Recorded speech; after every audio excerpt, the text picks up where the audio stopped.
C'était bien d'écouter les témoignages de nos sœurs.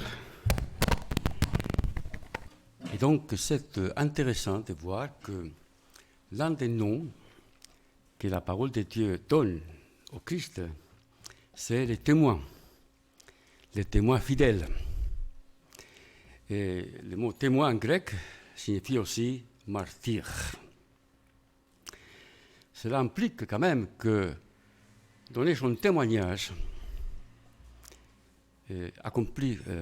implique aussi ce côté des sacrifices, de se donner à Dieu qui nous a sauvés, qui nous a accompagnés et qui reste, quoi qu'il arrive, le modèle à suivre, le maître à obéir et dont le message risque d'être oublié quand même dans ces temps de guerre et de rumeurs de guerre. Maintenant, le virus a passé aux oubliettes, on dirait. C'est l'Ukraine, avec tous ses malheurs. C'est triste de voir toutes ces personnes déplacées qui quittent tout pour trouver un abri quelque part. Eh bien, il est aussi quelque chose qu'on voit dans l'Apocalypse. Les églises sont comparées à des chandeliers qui doivent briller, qui doivent être allumés. Et que dans des temps de ténèbres, d'incertitude, de peur qui s'installent, eh bien, que la lumière de l'Évangile, d'un témoignage fidèle rendu au prince de la paix, à celui qui est la lumière du monde, soit quelque chose, une réalité, qui peut faire de la différence. Et donc, il y a quelque temps que j'avais comme idée de prendre les 7 lettres que le Seigneur a écrites à cette Église qui vous rappelle la diversité des Églises, la diversité des situations. Il y a quelqu'un qui est au milieu, le même, qui parle. Et nous avons chanté « Parle, Seigneur, que ta lumière soit ». Bien, donc aujourd'hui, c'est une petite introduction à cette lettre. Et je vous invite à écouter la lecture d'une partie du chapitre 1er qui servira de base bien, à cette petite série d'études, de prédications sur les 7 églises de l'Apocalypse. D'ailleurs, le mot Apocalypse, faut-il le rappeler, ne signifie pas tragédie, malheur. Encore hier, à la télé, quelqu'un parlait. C'est l'Apocalypse qui arrive. Ou je dirais qu'il est déjà là. Signifie révélation de Jésus-Christ. Il s'est révélé il y a 2000 ans. Il continue de se révéler encore aujourd'hui. À nous d'écouter ce qu'il a à dire dans le but d'obéir. Je lirai donc le chapitre 1er du livre de l'Apocalypse à partir du chapitre verset 4.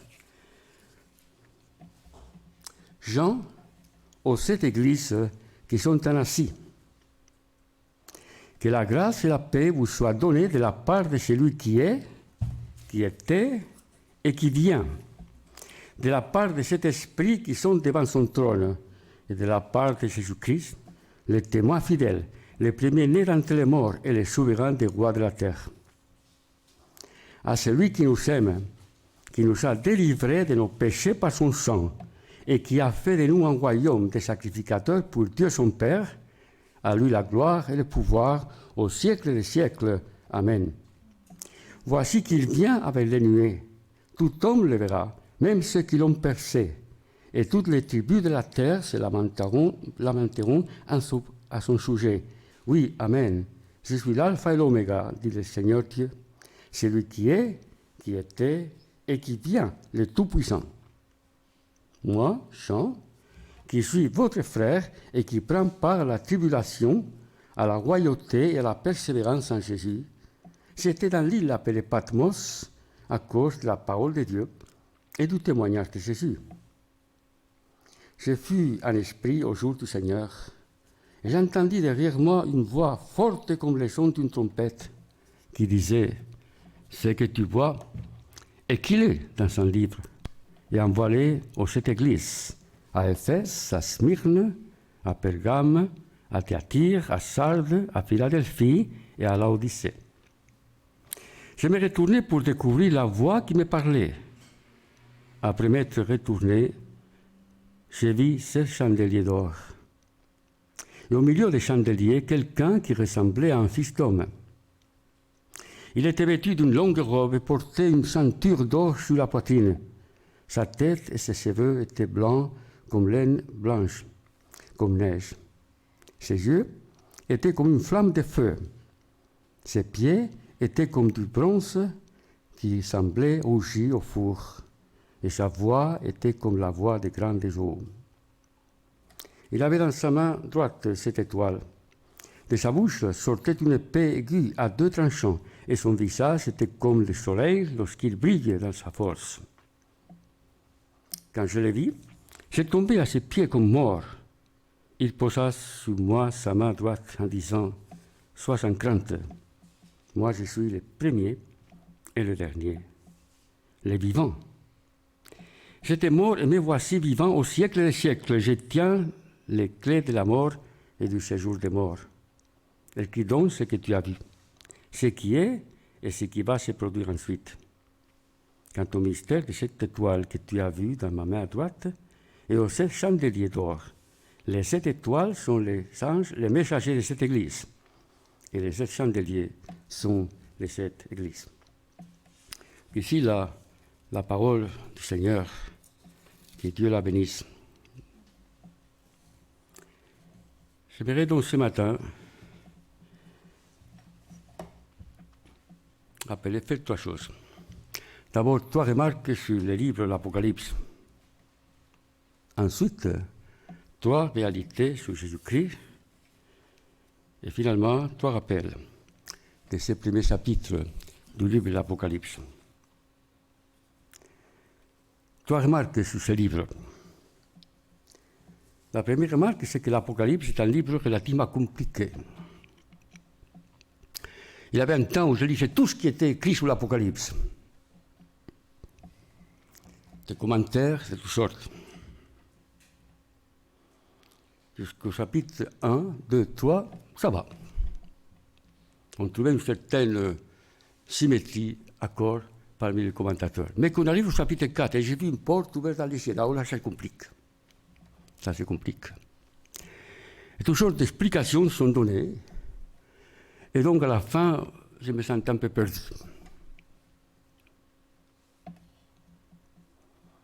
Pourtant, l'Apocalypse, comme toute l'écriture, n'a pas été pour la confusion des lecteurs. Il a été écrit pour être compris, surtout des premiers lecteurs.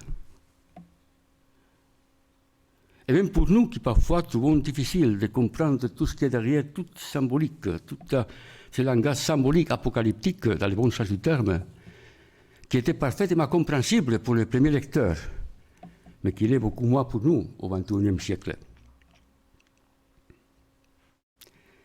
Mais la première phrase du livre, révélation de Jésus-Christ, est donc une manière de comprendre, en tout cas de tirer un profit pour notre vie, marche avec Dieu, se rappeler, découvrir ce que ce livre nous dit sur Christ. Tout au long du chapitre, de ces 22 chapitres, il est question du Christ. Le Christ qui a souffert, le Christ qui a donné sa vie, le Christ qui a vaincu, le Christ qui est vivant, le Christ qui veut encore parler à son peuple. La deuxième remarque, l'Apocalypse est un livre christocentrique, je viens de le dire. Christocentrique. On peut se perdre en insistant sur d'autres côtés, d'autres choses de l'Apocalypse. Et parfois, il y a des commentateurs qui ont ces sortes de choses. Ils parlent de tout, sauf Christ, qui est au centre du livre de l'Apocalypse.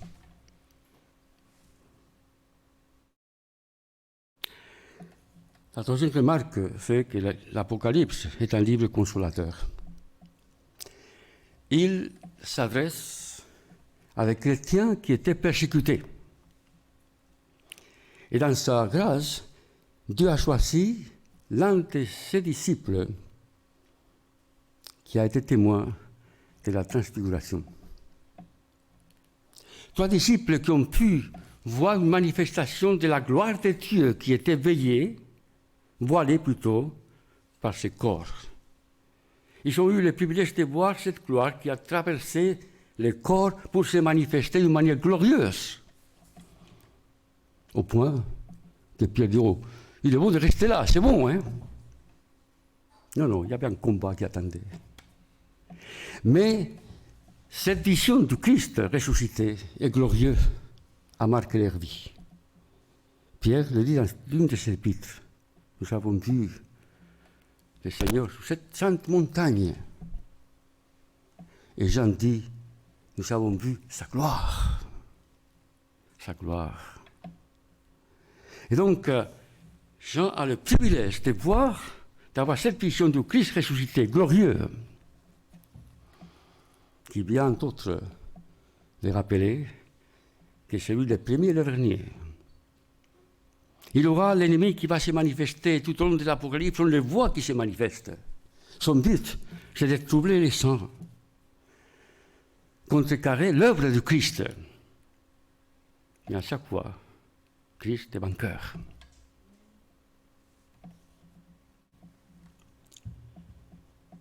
L'Apocalypse a été écrit pour encourager un peuple qui savait qu'est-ce que c'est d'être persécuté à cause du nom du Seigneur. Un peuple qui a su, qui a vécu dans sa propre chair, ce qui signifie être témoin de Jésus-Christ et rendre témoignage au Christ.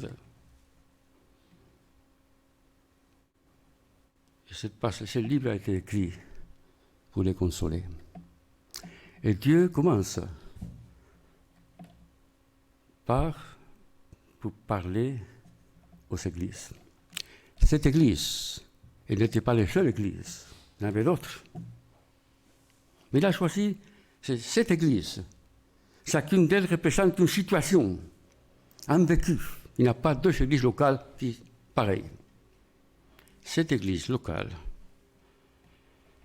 chacune ayant ses messagers, son ange, son messager. Chacun vivant ses circonstances précises. Mais Christ est au milieu d'elle. Pour consoler, pour éclairer, pour montrer la voie et pour encourager les membres de ces églises à écouter ce que l'Esprit dit aux églises. Et je crois que ce temps est arrivé encore aujourd'hui. On écoute ce qu'un dirigeant dit, l'autre ajoute, l'autre... Écoutez ce que Dieu veut nous dire en ce moment. Lorsqu'il y a eu le Covid qui a commencé, toujours des messages ont été écoutés. Sans doute, on continuera d'écouter toujours des messages dans les jours qui viennent. Mais il y avait un passage qui pour moi était clair. Si mon peuple s'humilie, prie, cherche ma face, alors, tu interviendras. Aujourd'hui, on est face à une situation différente. Qu'est-ce que le Seigneur a à nous dire? Qu'est-ce qu'il a à dire, le Saint-Esprit a à dire aux églises aujourd'hui? À nous de nous placer devant Dieu. Comme Samuel autrefois, parle Seigneur, ton serviteur écoute. L'Apocalypse est un livre consolateur parce qu'il nous rappelle que notre Seigneur règne encore. Verset 8. Je suis l'alpha et l'oméga, dit le Seigneur Dieu. C'est lui qui est, qui était et qui vient, le Tout-Puissant. L'Apocalypse nous rappelle que le mal ne triomphera pas. Il peut se manifester, et il le fait. Le mal ou le malin qui est derrière ne triomphera pas. Parfois on pense, parfois on peut être tenté de le penser, lorsqu'on voit comment de plus en plus l'Église est persécutée. Son témoignage est ridiculisé, méprisé. Le mal ne triomphera pas. Relisez, si vous voulez être éclairé et encouragé, les chapitres 21 et 22 de ce livre béni, l'Apocalypse. Le début du chapitre 21 nous rappelle deux choses. Que le peuple du Seigneur sera consolé. Il a besoin de consolation. Le peuple de Dieu a besoin d'être consolé, encouragé. Parfois, il a aussi besoin d'être réveillé. Dans les églises, le Seigneur dit à chacune des églises ce qui ne va pas. Tu as perdu tes premiers amours pour Christ, par exemple. Tu as le nom d'être vivant, mais tu es mort. Tu n'es ni chaud, ni froid, tu es tiède. Je vais te vomir de ma bouche. En même temps, il encourage des églises fidèles qui ont connu la persécution, même un martyr, Antipas. Qu'est-ce que le Seigneur a à dire à l'Église qui s'est réunie à la maison de l'Évangile? Je ne sais pas. Mais je m'encourage à moi-même et je vous encourage à vous placer devant Dieu. Écoutez. J'aime bien l'attitude du prophète Habakkuk. Lorsqu'il a été obligé en quelque chose à annoncer la tragédie, l'ennemi allait détruire. Le peuple de Dieu connaîtrait des défaites. Et alors, le prophète fait quelque chose que chaque enfant de Dieu devait faire, que chaque serviteur de Dieu devait faire, quoi qu'il arrive. Rester au poste. Je me tiendrai, chapitre 2 du livre Habakkuk, pour voir ce que Dieu va me dire. Et la réponse était rapide. Mon peuple vivra par la foi. La foi, en hébreu, émouna veut dire foi, oui, mais aussi fidélité. On peut avoir la foi sans être fidèle. Nous découvrons cela chez quelques-unes des églises de l'Apocalypse. Mais être fidèle implique toujours un sacrifice, un prix à payer. Sommes-nous prêts pour cela?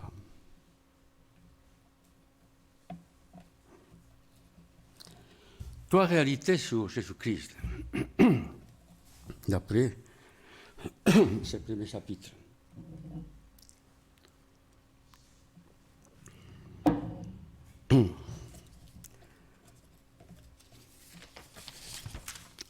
La première réalité, c'est le Seigneur Jésus-Christ vit. Il est vivant. Verset 5. De la part de Jésus-Christ, le témoin fidèle.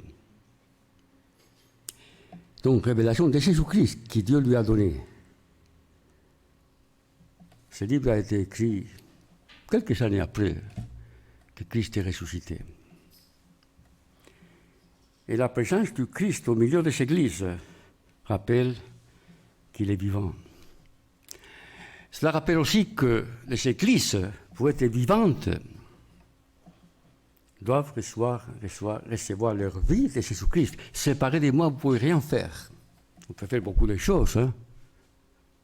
On peut faire beaucoup de bruit, beaucoup de bonnes choses, qui pour l'observateur humain, qui ne peut voir que ce qui est apparent, peut paraître magnifique, mais qui, le Seigneur qui voit tout, peut avoir notre vision. Et il veut nous parler, à nous d'écouter. Il vit, il veut nous parler, il veut consoler, il veut corriger. C'est lui qui a donné sa vie, qui est glorifié, et bien continue à faire plusieurs choses pour son Église. Il intercède, il prie auprès de son Père. Et il sauve encore aujourd'hui ceux qui viennent à Dieu par lui. Le Seigneur Jésus-Christ vit. Et c'est intéressant de voir les noms, comment il est décrit dans ce chapitre. Verset 5, la première partie, il est le témoin fidèle. Il est toujours la vérité, il représente la vérité. Il est la vérité. Le témoin fidèle, tout ce qu'il dit est vrai. Tout ce qu'il dit sur nous, c'est vrai. Tout ce qu'il veut nous dire, c'est vrai aussi. Il est fiable. Il n'est pas le type d'orateur qui dit une chose aujourd'hui et le contraire demain. Il dit toujours la même chose, quel que soit le vent qui souffle. Et voilà pourquoi il est fiable. Il a dit la vérité, il a donné sa vie, parce qu'il disait la vérité. Une vérité qui les plaisait, c'est qu'il préférait les ténèbres à la lumière.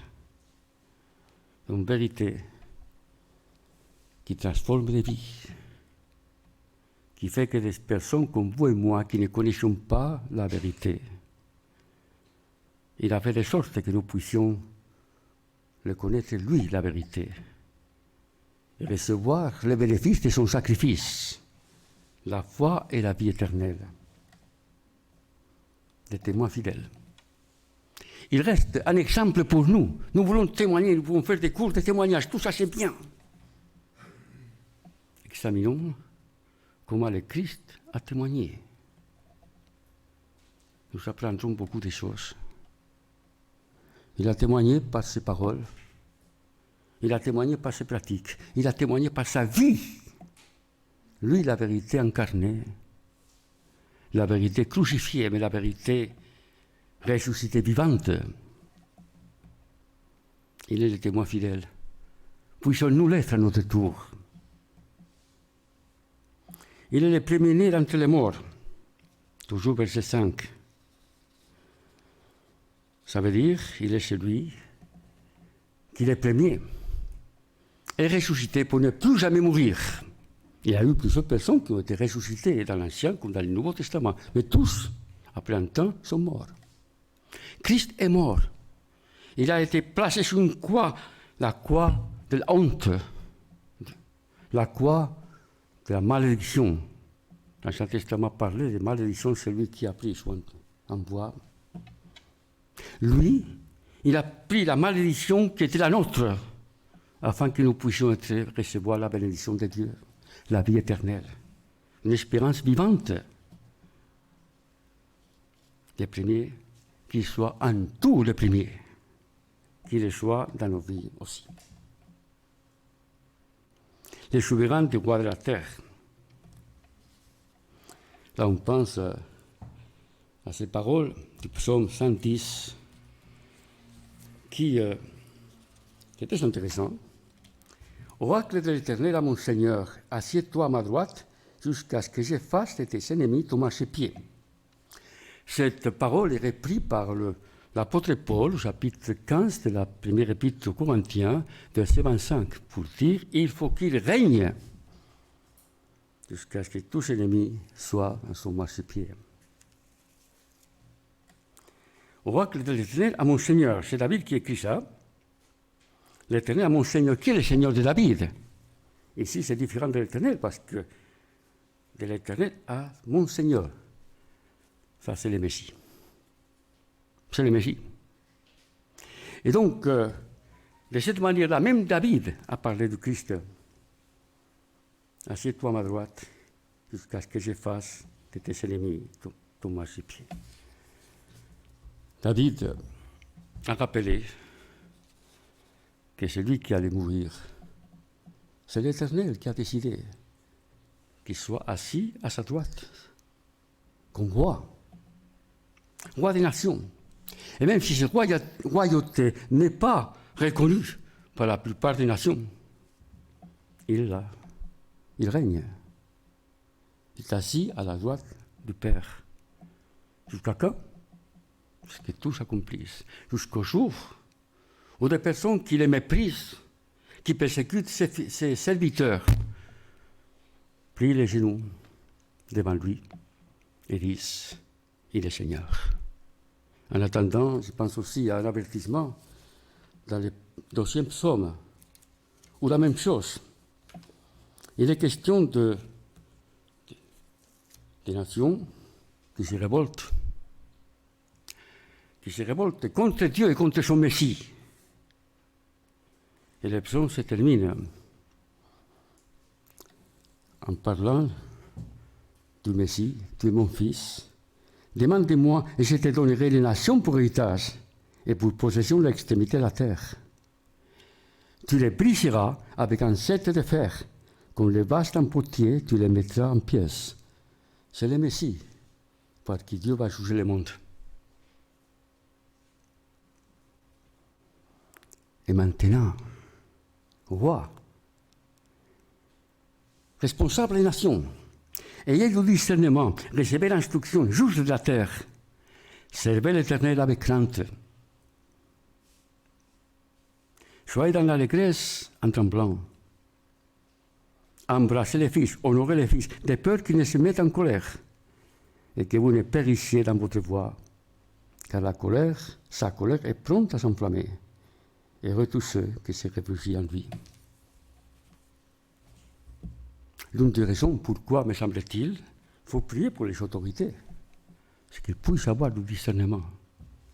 Et pourquoi pas qu'ils plient les genoux devant le roi des rois, qu'ils croient en lui, car c'est lui, le roi, dont la royauté est éternelle. En attendant le jour où il se manifestera en gloire, l'Église a le privilège de choisir qui va servir, en qui mettre sa confiance dans ces jours difficiles, en Dieu ou ailleurs. Il est le souverain des rois de la terre. Prions qu'il puisse le reconnaître avant qu'il ne soit trop tard, car le jugement vient. Il est l'alpha et l'oméga, le début et la fin. Le Seigneur Dieu. Il est Seigneur, il est Dieu. C'est lui qui est, qui était. Remarquez, il ne dit pas « et qui sera ». C'est lui qui est, il est vivant, qui était et qui vient. Qui vient. Loin de moi de prétendre connaître la date de sa venue. D'autres l'ont fait, ils sont trompés. Et c'est lui qui a dit, voici, je viens bientôt, accomplira sa promesse. Il le fait toujours, car il est le témoin fidèle.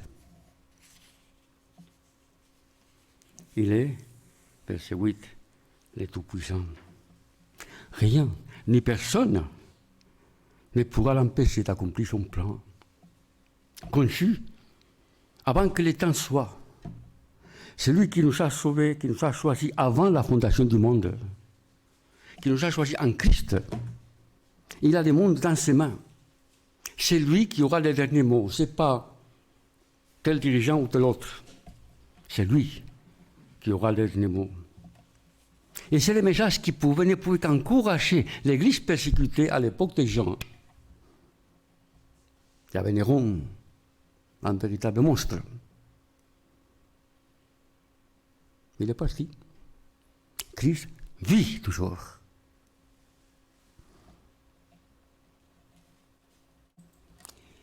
Deuxième réalité sur Jésus-Christ, d'après ce chapitre.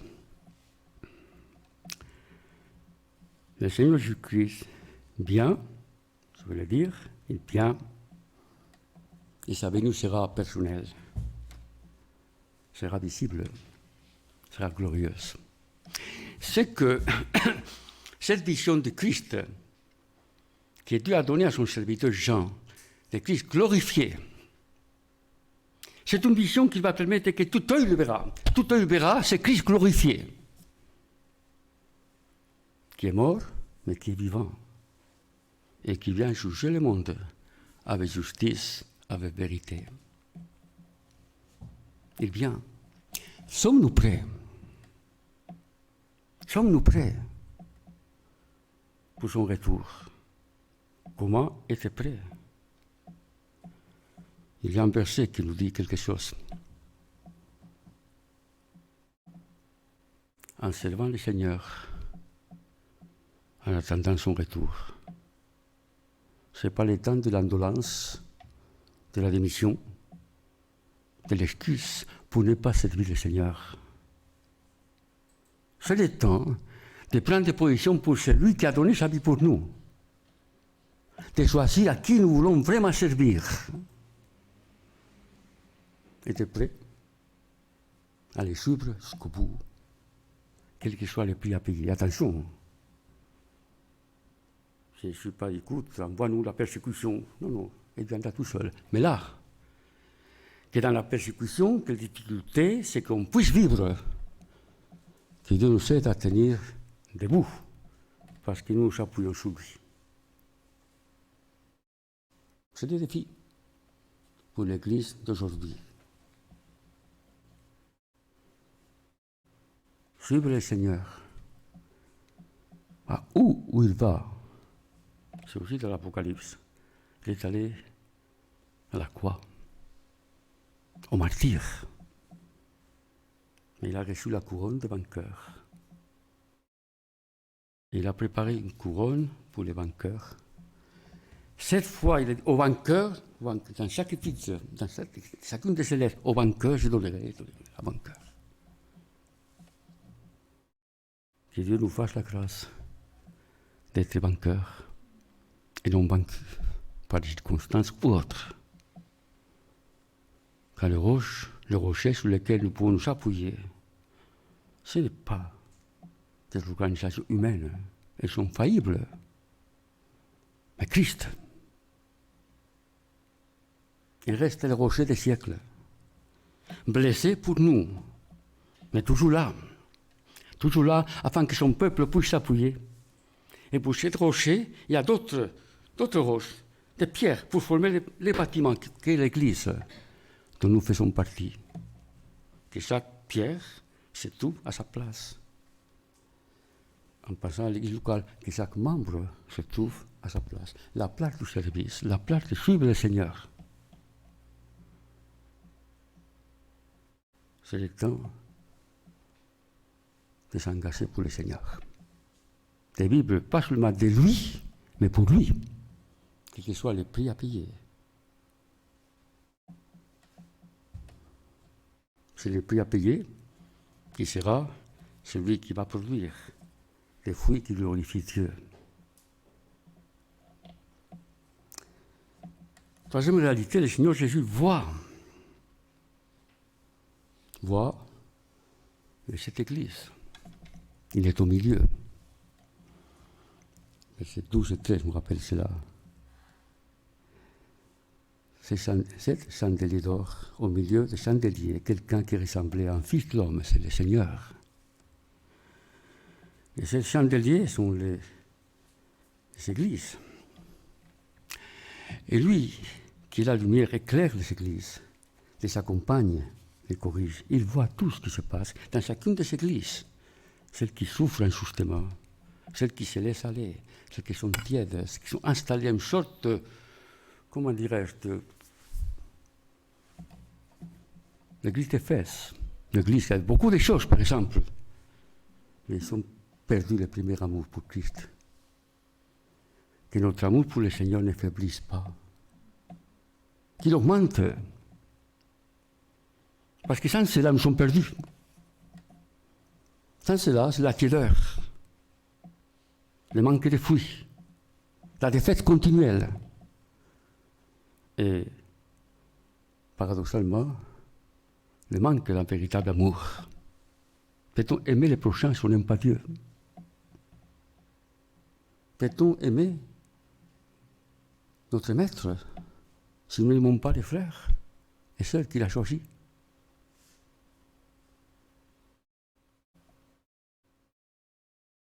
L'importance de la communion fraternelle, de la solidarité fraternelle, de la prière fraternelle les uns pour les autres, afin que chacun puisse tenir bon, quel que soit le vent qui souffle. Le Seigneur voit, il vient pour nous encourager, verset 17. Il posa sur moi la main droite et disant, sois sans crainte. Sois sans crainte. On peut avoir peur des choses, mais lorsque la crainte devient une façon de vivre,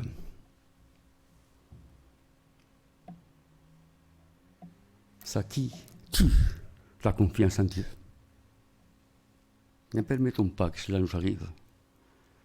Il est normal d'avoir crainte, si la guerre arrive, tout ça, qu'est-ce qui va se passer? Mais cette crainte naturelle ne devient pas chronique, parce qu'elle va tuer notre confiance en Christ.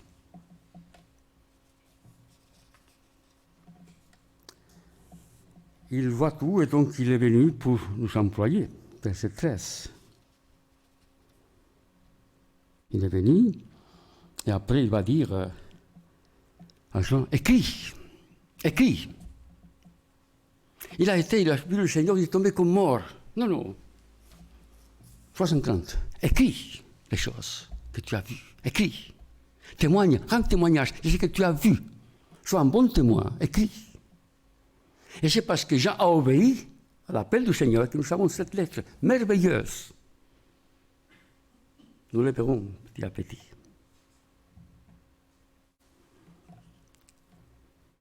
Il vient aussi pour nous instruire, nous enseigner.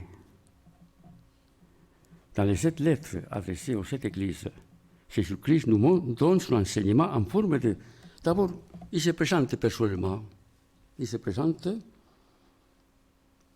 chapitre 2, verset 2. Voici ce que dit celui qui tient les 7 étoiles dans sa main, celui qui marche au milieu de 7 chandeliers d'or. C'est Christ. Je connais tes œuvres. Et ainsi de suite. Il se présente à chacune des églises. Et après, une parole adaptée à la situation de l'église.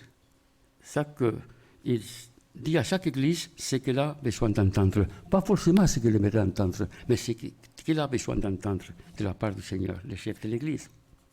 Mais il y a aussi, tu as mentionné, des promesses faites aux vainqueurs. 3 rappels, pour terminer, de ces premiers chapitres du livre de l'Apocalypse.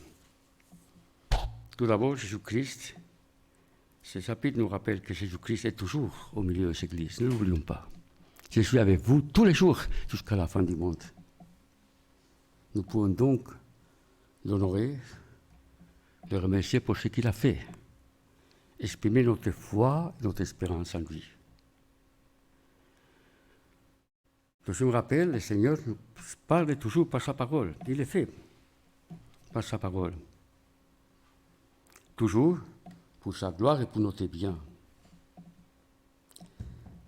Il est au début du chapitre, il est dit qu'il est béni, heureux, celui qui lit cette prophétie, qui lit ce livre. Il faut dire, ceux qui lisent la parole, ceux qui l'écoutent, verset 3, et ceux qui la gardent. Heureux celui qui lit et ceux qui écoutent les paroles de la prophétie et gardent ce qui se trouve écrit, car le temps est proche. La parole. Que ferons-nous sur la parole du Christ? Mais nous sommes bénis. Lorsque nous la lisons, c'est bien. Nous écoutons ce qu'il a à dire et que nous la gardons. Que Dieu nous fasse la grâce d'avoir cette attitude, de lire la parole, d'écouter ce que Dieu a à nous dire et de la garder. Troisième et dernier rappel, c'est que nous sommes appelés à servir Dieu et bien en attendant le retour de son Fils. C'est ce que Paul dit aux Thessaloniciens. Ils sont convertis à Dieu, au Dieu vivant et vrai. Donc pour servir le Seigneur, comment? En attendant des cieux. Et bien son Fils qui nous délivre de la colère à venir. Comment servir le Seigneur en attendant son retour? Eh bien, par exemple, en recevant ces instructions qu'il donne dans ces 7 lettres, en les appliquant à notre vie, en restant aussi attaché à Jésus-Christ, quoi qu'il arrive. Parce qu'il y a la persécution, on peut être tenté de renier le Seigneur pour éviter les difficultés. C'est souvent les caméléons qui font ça, s'adaptent. Les vrais témoins ne cherchent pas à être persécutés, mais ils sont appelés à donner raison de notre foi à ceux qui nous demandent. Rester attaché à Jésus-Christ. Sans cela, notre christianisme devient autre chose que ce que Dieu veut qu'il soit. Nous pouvons donc garder la parole de Dieu en recommandant Jésus-Christ à d'autres. Celui qui invite ceux qui sont chassés, qui sont fatigués, et combien ils sont nombreux. Dans l'Église et en dehors de l'Église, il invite à venir vers lui afin de recevoir le repos de l'âme. Le repos qui vraiment fait reposer. Il vient de Christ. Que nous puissions, dans nos questions, venir à lui tel que nous sommes. Et nous trouverons le repos de l'âme, le véritable repos, le repos céleste, car il vient du ciel et il peut être vécu sous la terre. Soyons reconnaissants. Oui, Seigneur notre Dieu, merci. Pour ce que tu es devenu pour nous qui ne te connaissions pas. Merci pour Christ qui est vivant, qui voit, qui nous voit et qui vient. Seigneur, nous te prions que tu nous aides à être attentifs à ce que tu as à dire, à te suivre, en nous appuyant sur toi, à être des témoins fidèles, fermes de la foi, respectueux de ceux qui écoutent notre témoignage, en priant que beaucoup viennent à lui avec foi pour être sauvés. Nous te prions, Seigneur, pour ton Église, que nous soyons vraiment des chandeliers qui brillent pour toi et qui montrent la voie du salut à ceux qui cherchent. Bénis cette journée pour chacun d'entre nous, bénis, Seigneur, chacune de nos vies, qu'elle te glorifie. Nous te le demandons au nom du Seigneur Jésus. Amen. Je vous invite à vous lever pour chanter ce cantique bien connu, mais qui